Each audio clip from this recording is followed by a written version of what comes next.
बाबर हमारे देश के इतिहास में जरूर अंकित है, लेकिन हमारे देश के वर्तमान और भविष्य में बाबर नाम की चीज नहीं होनी चाहिए। ज्यादा बदलेंगे तो ये खुद बदल दिए जाएंगे। गुरुजी, SIR को कैसे देख रहे हैं? SIR को कैसे देख रहे हैं? SIR एक प्रक्रिया है। चुनाव आयोग को अधिकार है कि अपने सूची को सही रखे।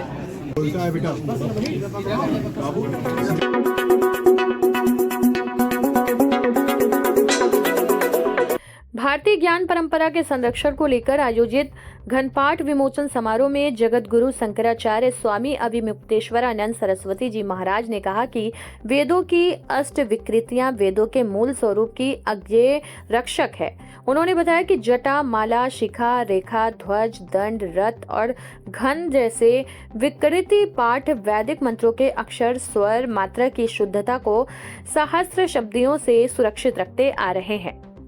इस अवसर पर ज्योतिष पीठ द्वारा यजुर्वेद के घनपाठ का पहली बार प्रकाशन किया गया, जिसे वेद मूर्ति डॉक्टर मणि कुमार झा ने संपादित किया। शंकराचार्य जी ने कहा कि विशेष रूप से घनपाठ एक वैज्ञानिक सत्यापन प्रणाली है जो किसी भी त्रुटि को तुरंत पकड़ लेती है। कार्यक्रम में चतुर्वेद पारायण विद्वानों का पूजन और शंकराचार्य जी के चरण पदुका पूजन के साथ अनेक वैदिक विद्वानों एवं काशीवासियों के गरिमामयी उपस्थिति रही। कर भी देते चले आए और जितने भी कर लगाते हैं सब देते हैं, लेकिन हमारा कर लेने के बाद भी जो सुविधा हमको कही जाती है कि इस कर के बदले में हम देंगे, वो कहाँ दी जा रही है। आप देखिए कि हमसे सीवर कर कब से लिया जा रहा है, हम दे रहे हैं, लेकिन हमारा जो सीवर है वो हम इसकी व्यवस्था कर देंगे, इसका सही निस्तारण कर देंगे, इसी शर्त पर हमसे सीवर कर लिया जाता है। लेकिन हमारा से सीवर कर लेकर के हमारा जो घर का सीवर बनता है, मटका सीवर बनता है, उसको हमारी माँ गंगा के आंचल में ले जाकर के डाल देते हैं। क्या हम इसके लिए उनको कर देते हैं? शंकराचार्य जी, कुछ और सवाल किया जाए?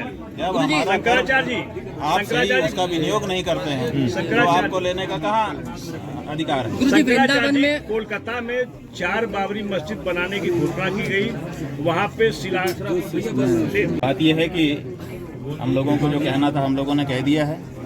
बाबर हमारे देश के इतिहास में जरूर अंकित है, लेकिन हमारे देश के वर्तमान और भविष्य में बाबर नाम की चीज नहीं होनी चाहिए, ना होगी। भाजपा ने तो महात्मा गांधी जी का भी नाम बदल दिया, मनरेगा की जगह आज जय राम जी, जी राम जी कर लिया। बाबर और महात्मा को भी, महात्मा गांधी जी का भी बदल दिया। आज क्या है? क्या बदल दिया था? ज्यादा बदलेंगे तो ये खुद बदल दिए जाएंगे। गुरुजी, SIR को कैसे देख रहे हैं? SIR को कैसे देख रहे हैं? SIR एक प्रक्रिया है। चुनाव आयोग को अधिकार है कि अपने सूची को सही रखे, तो अपनी प्रक्रिया चला रही है, इसमें किसी को क्या बाधा है? गुरुजी, वृंदावन में रसोइयों को वेतन नहीं मिला, उसने जो भोग नहीं बनाया, ठाकुर जी को भोग तक नहीं लग पाया। पहली बार ऐसा हुआ। ये सरकारीकरण का दुष्परिणाम है।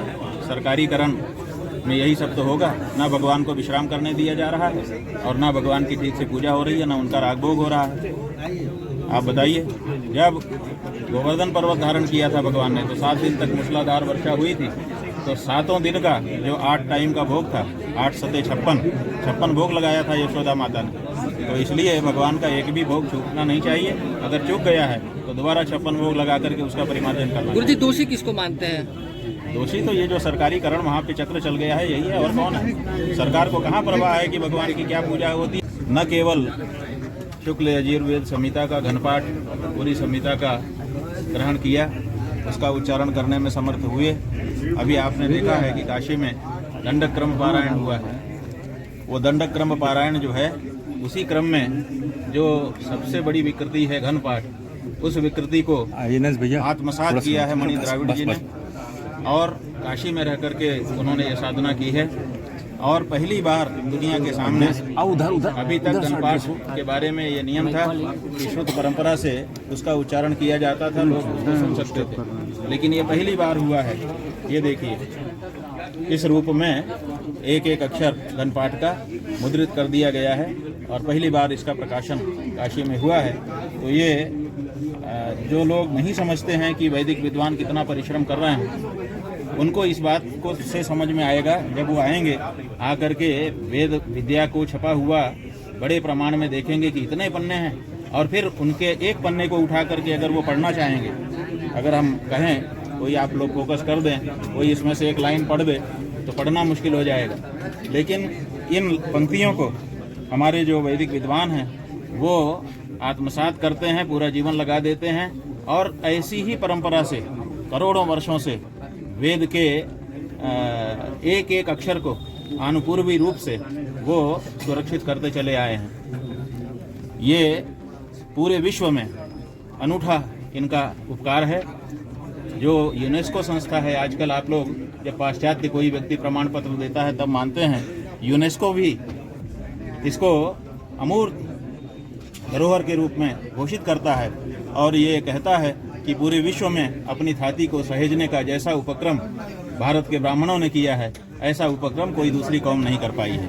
तो उसी का एक लिखित रूप आज यहाँ पर प्रकाशित हुआ है। हम लोगों को बड़ी प्रसन्नता है, विद्वान सब यहाँ समवेत हैं, आप उनसे चर्चा कर सकते हैं। नगर निगम ने एक आदेश किया है, जितने भी मंदिर मठ हैं उनको मतलब नोटिस दिया है, मतलब खाली करने और ढहाने के लिए। बात यह है कि ये जो कार्य वेद विद्या के लिए यहाँ पर किया जा रहा है, अगर मठ मंदिर ढहा देंगे तो क्या इसकी जिम्मेदारी लेते हैं कि जैसे घनपाठ का प्रकाशन आज मणि द्राविड़ जैसे विद्वानों ने कर दिया है, मणि झा जी ने कर दिया है, क्या नगर निगम ये कार्य करने के लिए शपथ पत्र देने को तैयार है?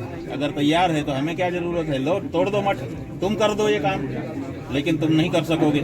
और जो कर रहा है उसकी भी जगह छीन रहे हो, उसका भी आसन हिला रहे हो, ये तो ठीक नहीं है। फिर साधु संत कहाँ जाएंगे?